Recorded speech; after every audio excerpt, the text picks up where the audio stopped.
Hello, it's Trucker Joe here, and I am going to show you how to get from down there all the way up here. Okay, so if you're wondering how to get from the launch pad all the way into orbit, then this is the guide. I will walk you through how to make a simple low-tech spacecraft and get to orbit and make sure you guys understand the basis for making a good rocket. Okay, so now one thing to note, one of my best, I find this is the most effective way to design a rocket, is you design the rocket, the payload first. You don't design the boosters with the payload, because otherwise you don't know how heavy the payload is actually going to be and how much rocketry you're going to need to lift it off the ground. So when you're building a rocket and you need to keep in mind a few things. The mission of the rocket and the thing. I'm not going to add all the science on there. Just imagine I have science on there. I mean, yeah, let me just cut to when I have science on there. Okay, get science modules put on there. I don't know why I put them on there. I mean, I guess just to weigh it down, just to kind of demonstrate how, like this, what a payload might look like. Thermal is very important tab. Any payload, I always recommend putting a heat shield on there. Although usually you can don't drop that number, drop this number. Drop it down to 40 to 60, 60 is safer. And that's going to guarantee you don't burn up in the atmosphere. And utility, you have to have your parachutes. For me, I'm just going to go by, it's going to throw us off course slightly, but I'm going to have my parachutes like this. Now, this does affect the drag profile. It probably won't show, but will affect it. In fact, you can actually see how it offset, how the drag profile is offset from the center of mass, which not the best thing, but since it's a rocket, it's not really a very important detail. So this thing is our payload. This is what we're sending to orbit, and this is what's going to return from orbit. So now you need to go to your stack decouplers, and it's just like that. You probably already know this, so I'll just make this quick. So the next stage, you're probably going to have a fuel tank. You don't really need that much thrust just to get into orbit, although I'd recommend using the longer one, or anything beyond orbit. I almost forgot to explain something here. Why did I choose this engine over the other engines? It's a simple answer. Let me first show you the swivel, which is a general lifting motor. Look at its thrust. Now, if you right click, look under here, ISP, the very important number. The higher that number goes, the better. So if I compare this ISP, 320 in a vacuum versus 345 in a vacuum, it's really important. The higher the number, the ISP number is, the better. However, there are two values here. There's ASL and vacuum. ASL is simply at sea level, basically in an atmosphere, how efficient it is. So this engine would be really bad if I tried to use it in a launch stage, nor is it actually powerful enough to really lift anything. In a vacuum though, it is actually a very efficient engine. I don't remember what the least efficient engines are, but the most efficient engines are this Rhino, which has 340, which is slightly less than the Terrier. So that's for Rocket Max parts, and it is worth using over the Terrier if you unless you're really short on fuel. I believe this one is not really that much it's about as efficient as that. Sometimes it's used for small size. But the Spark doesn't really have that much over the swivel. And the Nerve is the most efficient. And a couple things to know with this engine: it only takes liquid fuel, and there is a difference between tanks that I'll go over real quick too, so that you'll understand. But its efficiency goes up to 800, which is incredibly good. And it is one of the most powerful rockets in the game because of this, but it has fairly little thrust. So that's important to note. In general, the more efficient an engine is, it's also going to be balanced so that it has a little less thrust than there. So a good way to go is like the mainsail, for example. It has 1500 kilonewtons of thrust. And if I compare that with the Poodle, which is the most efficient engine in the game aside from the Nerve, it only has about 250 kilonewtons. So yeah, so these are the kinds, so basically the high thrust engines like the Mammoth, which has 4000 kilonewtons of thrust, but relatively little efficiency. Those are the engines you want to use for getting into orbit. There are some engines that kind of are in between, but you don't really, but it doesn't come up as often. These motors, like the Terrier or the Poodle, have incredibly high amount of efficiency for their thrust. But since they're so low thrust, they're best only used in the, like when you're already in orbit or in a suborbital trajectory. I mean, it is the reason why this is on the higher stage, but not on the lower stage. Now, another thing to note is I said the Nerve, it takes just liquid fuel. There is a difference. Every other rocket motor is, unless it's a monopropellant engine, which such as this, which uses monopropellant. Every other engine is going to use liquid fuel and oxidizer. So the difference is, so if you're looking to get fuel, you might think, oh, we should just use this fuel tank. That's not a good idea unless you're using the Nerve. This fuel tank has, it has liquid fuel. Now look at this fuel tank, which would be the equivalent in size. This fuel tank has liquid fuel and oxidizer. So if you were to use this fuel tank with the engine I have currently on the ship, it wouldn't do anything because it needs both. But if so keep that in mind. It is easy to get these two confused. There's also Xenon, which is only for ion engines, which also have incredibly high ISP, but very, very pitiful thrust.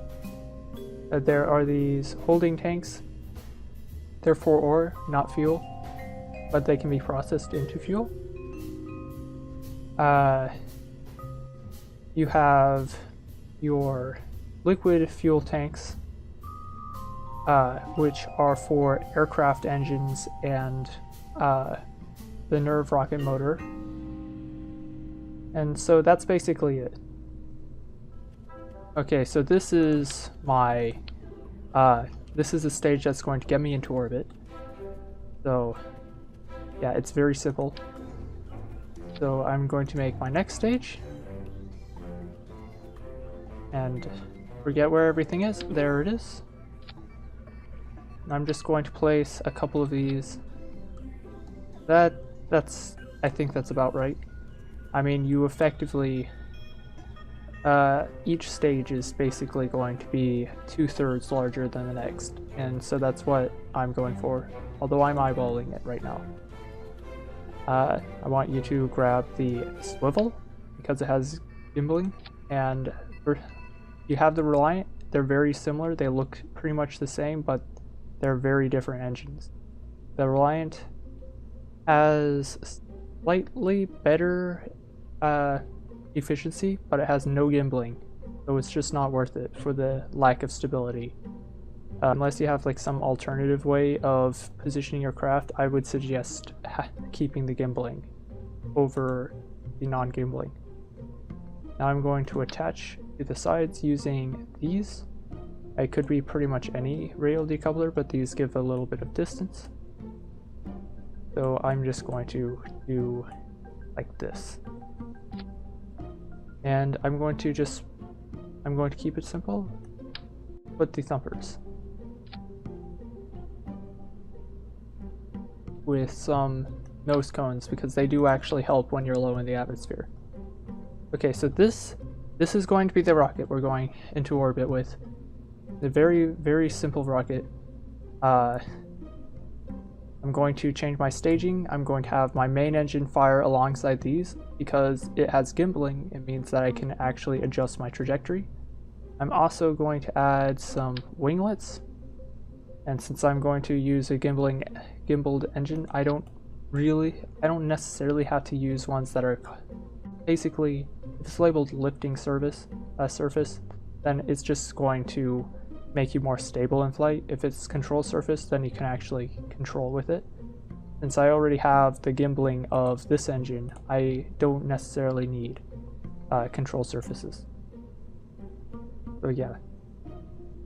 And just because I'm a little worried about this rocket, I'm going to go into structural and use launch stability enhancers to make sure we stay upright.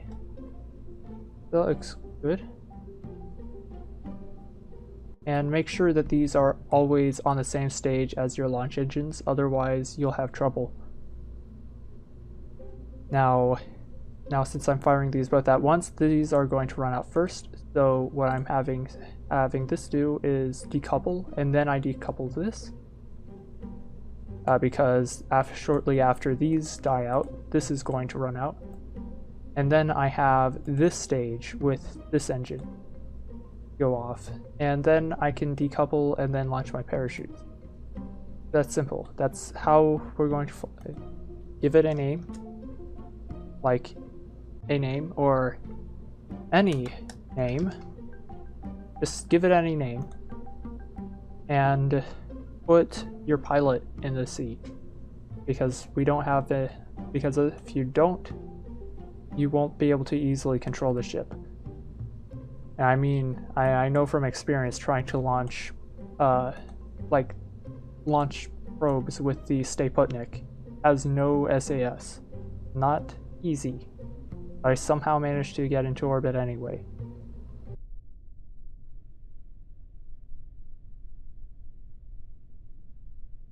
Okay, so here is your checklist for launching up.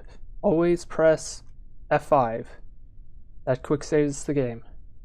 Makes it a lot easier to go back in case something goes wrong. Although you can always revert flight from the pause menu. So yeah, so Z raises your thrust to max. R turns RCS, which we don't have RCS, and it'll become later when docking becomes a thing. T is your SAS, which is something that if you forget to turn this on, then you'll go way off course and maybe even crash and burn. You can get away without it sometimes if you're like really good with the controls, but other times if your ship is unstable, it'll just start flipping over and over again. So leave it on. Now check over your staging, make sure everything's correct. I see no red flags here, so we'll launch. Okay, so now that we're launched, when we hit about 50, we want to be by the 80 mark. And when we hit about 100, we want to be by the 70 mark. There, and okay, at this point it's kind of out of my control. We accelerated a little quick there, but it's not a big deal. So what I did was I told Jeb to hold prograde, pressing this button. You could also do something similar by turning SAS off, but I only recommend this for rockets that are stable. 90, if you hit the 90, start to hit the 90 mark before you start going at 600 meters a second, that's a really bad thing. Like, you should probably hold 90. I mean, maybe there are probably better ways to deal with that, but that's just how I personally always did it. So we're going out into the map. Make sure to always bring that up so that you have control over the ship. And cut engines, because there. Okay, this apoapsis is a little high. Normally I would stop 75. But since I was blabbering at YouTube, we shall pass. Not the worst thing in the world. So what I'm going to do is just make sure Jeb is still pointing prograde. This rocket is a little overbuilt, but it will do its job, don't worry.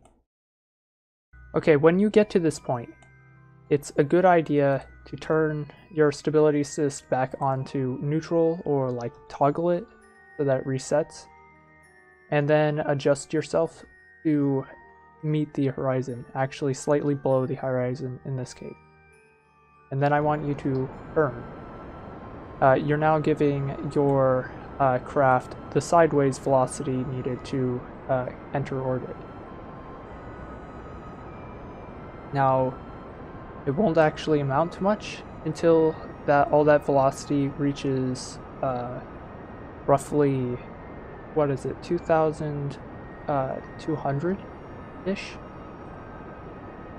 So there's something to keep in mind. It's a pretty good measure of how far off you are if your ship just isn't able to get into orbit. But one thing to note is the closer you are to orbit, the more this is going to run away with you, and the more you're going to have to burn down to avoid it. Which I also need to explain which ways are down and up. The radial in, which is the direction I'm pointing towards, is down relative to the planet, meaning that that's inwards. And radial out, which is that direction, and we're in orbit, as we were saying. Radial, okay, so this is radial in. Radial in points inwards, relative to the planet. Burning there would cause the orbit to kind of shift inwards and kind of move in that direction. So the periapsis would probably switch out with the apoapsis if I were to do this. No, I'm wrong. Well, it'll adjust the orbit. Basically, if I kept burning, and I'll demonstrate with the maneuver mode, if I kept burning radial in, it would cause this to happen to the orbit. If I burn radial out, the opposite happens. And basically what it is it's just changing this angle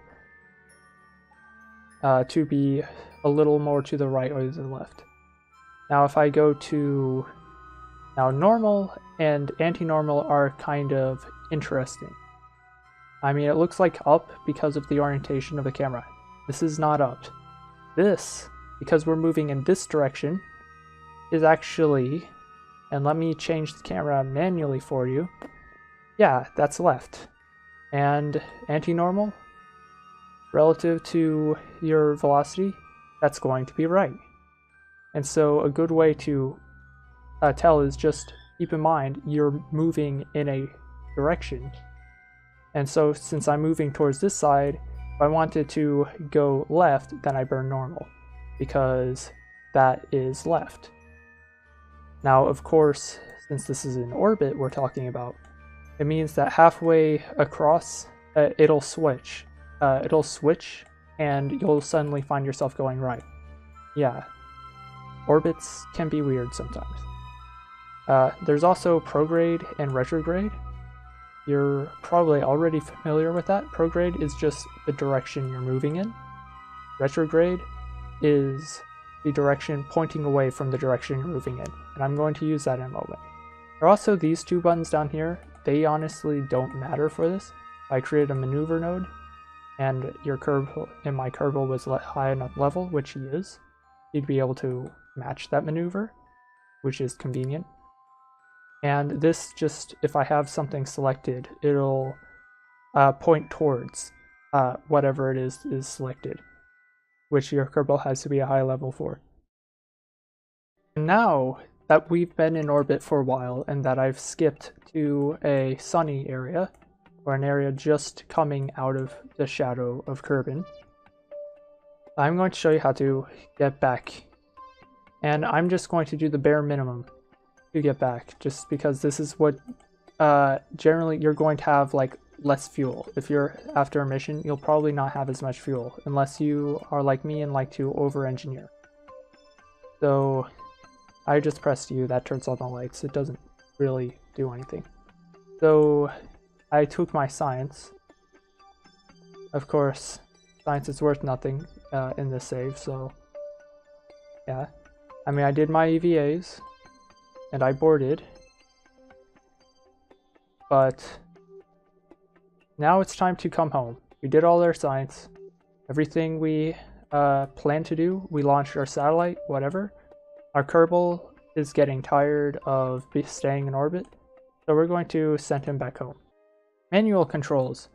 It occurred to me when I was talking about hitting the retrograde button that if you don't have that, what do you do? How does the ship control? The ship doesn't control relative to the camera. So if I pressed, if I'm looking here and I press Q, which would rotate me left, it looks like I'm rotating right, but that's only because of camera orientation. Now it's correct. It's all relative to this nav ball.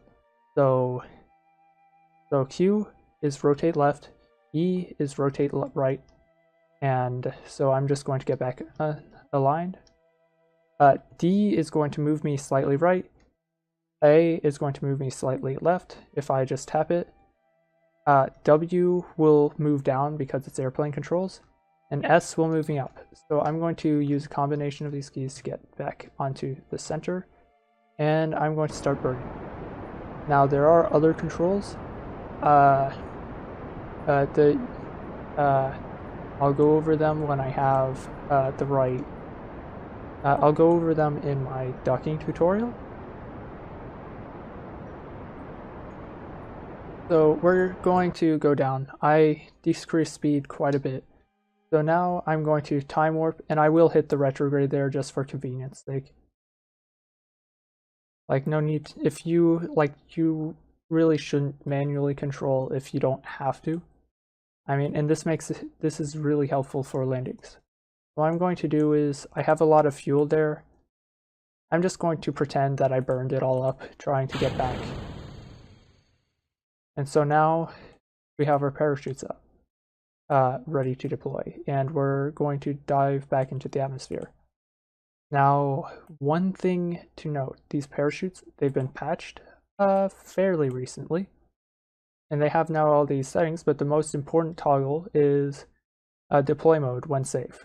So it means I can just press stage them, and they won't deploy until it's actually safe for them to deploy. Meaning that I can just time accelerate and let this all pass through.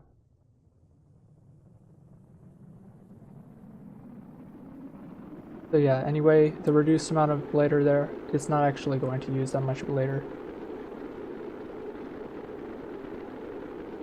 Something's burning up. Oh, that's just because we're moving so fast. But yeah, when it slows down to around 200 meters a second... Oh, never mind. 500 meters a second, apparently. Both of my chutes are going to deploy. I can turn my SAS off now, even though that looks derpy. When it reaches the right atmosphere, amount of atmosphere, pressure, and distance, both chutes deploy, and now we're going at a speed below 10 meters a second, which I think is the threshold to keep anything from breaking, usually. Okay, so the any name worked very well, but I'm going to just kind of demonstrate a few things here. So these are the overlays. This symmetry button, which is easy to understand. Toggle snap, you generally keep that on unless you want to position something very precisely or you're working with airplane wings. But here's the thing, so center of mass.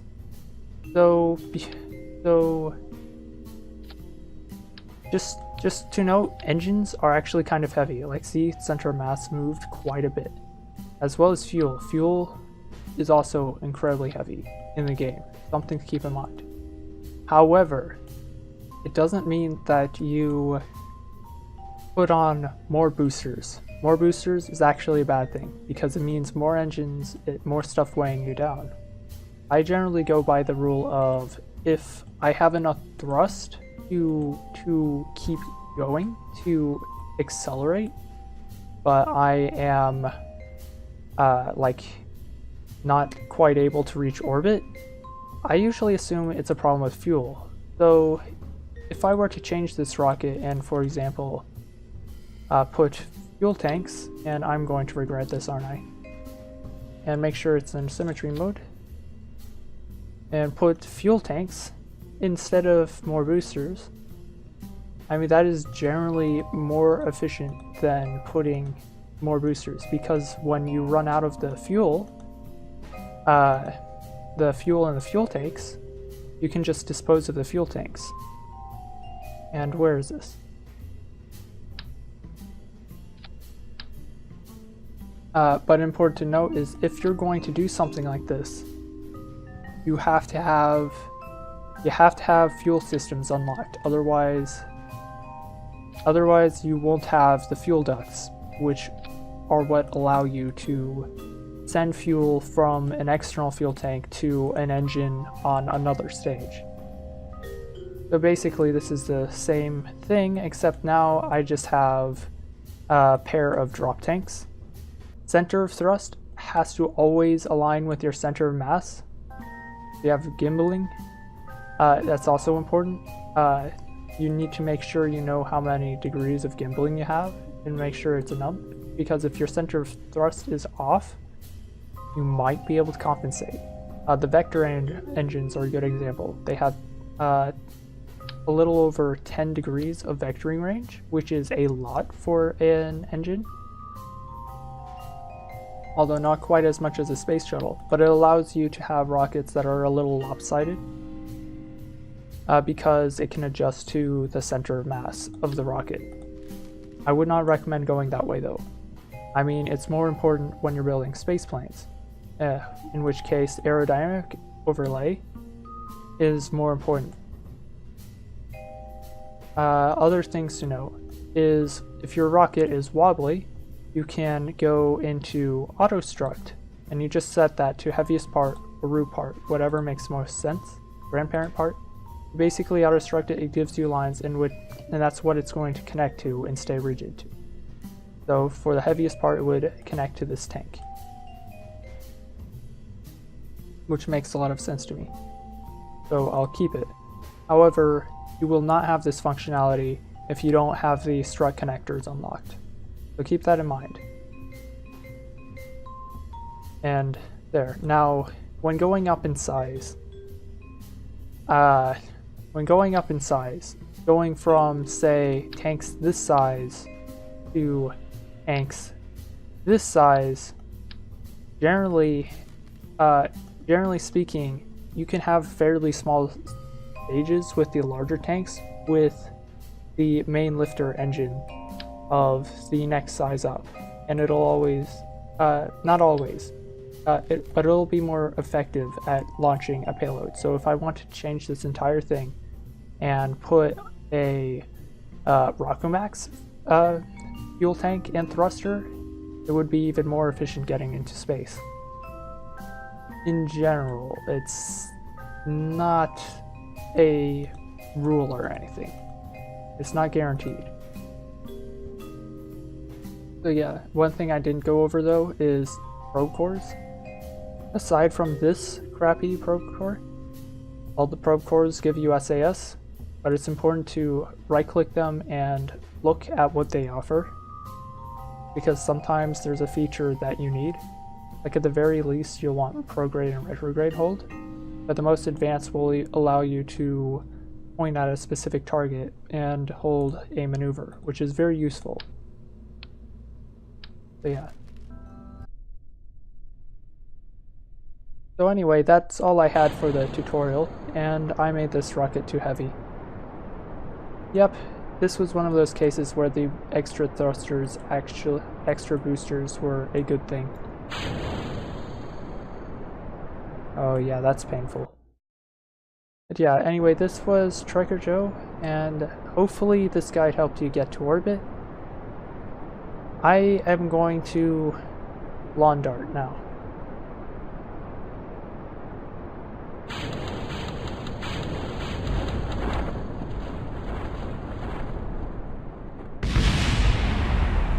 Glory.